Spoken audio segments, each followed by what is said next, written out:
അസ്സലാമു അലൈക്കും. ഒരുപാട് ആളുകൾക്ക് അസൂയ നമ്മളോട് തോന്നാറുണ്ട് അല്ലേ? നമ്മൾ നല്ലൊരു കാര്യം ചെയ്യുന്നതാണെങ്കിലും അല്ലെങ്കിൽ നമ്മൾ നല്ല ഉയർച്ചയിലെത്തുന്നതും നമ്മളെ കുടുംബക്കാരാവട്ടെ നമ്മുടെ അയൽവാസികളാവട്ടെ വേണ്ടപ്പെട്ട ആളുകൾക്ക് ചില അസൂയ തോന്നും. അവർ നല്ല രീതിയിലാണല്ലോ, അവർ നല്ല ഉയർച്ചയിലെത്തിയല്ലോ, അല്ലെങ്കിൽ അവർ നല്ല വീട് വെച്ചല്ലോ, അങ്ങനെയുള്ള ആളുകളുണ്ട്.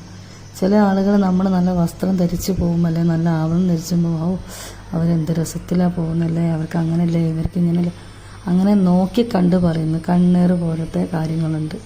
അതുപോലെ ശത്രുത വെക്കുക. പുറത്ത് നല്ല രീതിയിൽ ചിരിച്ചെന്നാലും ഉള്ളിൽ നമ്മളോട് ശത്രുത കാണിക്കുക.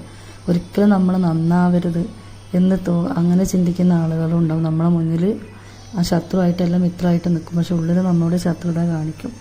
അതുപോലെ തന്നെ വൈരാഗ്യം വെച്ച് പുലർത്തുക. പുറത്ത് പറയാണ്ട് ഉള്ളിൽ ഒന്ന് നശിച്ച് കണ്ടാൽ മതിയേന്, അവർക്ക് എല്ലാം ഉയർച്ച ആണല്ലോ, അവരൊക്കെ ഒന്ന് നഷ്ടപ്പെട്ട് കാണണ്ടീനു, അങ്ങനെ ചിന്തിക്കുന്ന ആളുകളൊക്കെ നമ്മളെ ഇടയിലുണ്ട്.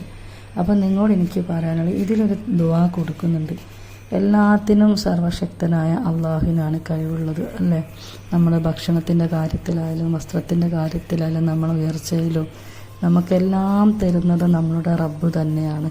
അപ്പോൾ ആ റബ്ബിൻ്റെ മുമ്പിൽ നിങ്ങൾ എന്ത് ചെയ്യണം? രാവിലെയും വൈകിട്ട് ഈ ഒരു ദുആ ഒരു തവണ ഓതിയാൽ സകല ആപത്തുകളിൽ നിന്നും നിങ്ങൾ സുരക്ഷിതവും. നിങ്ങൾക്ക് കണ്ണേറോ അതുപോലെ ഒരാപത്തും ആരെ ഭാഗത്തും ഒരു ശത്രുത ഒന്നും ഉണ്ടാവില്ല.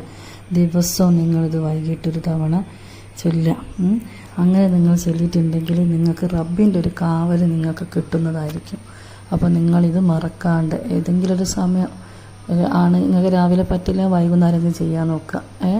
എന്തായാലും നിങ്ങളിത് മറക്കാതെ ഇത് ചെയ്യണം. കാരണം ഇത്രയും ആളുകളെ മുന്നിൽ നമുക്ക് ജീവിച്ച് പോകാമെന്ന് പറഞ്ഞാൽ പ്രയാസമുള്ള കാര്യം. നമുക്കറിയില്ല ആരാണ് നമ്മുടെ ശത്രുക്കൾ, ആരാണ് മിത്രങ്ങൾ, ആരുടെ ഭാഗത്ത് നമുക്ക് കണ്ണീർ വരിക, ആരുടെ ഭാഗത്തു നിന്നാണ് നമുക്ക് വൈരാഗ്യത്തിൽ പ്രശ്നമായിട്ട് വരിക എന്നൊന്നും നമുക്കറിയില്ല. പടച്ച റബ്ബിനുള്ള അപ്പോൾ ആ റബ്ബിൽ നിന്ന് നമ്മൾ അഭയം തേടുക.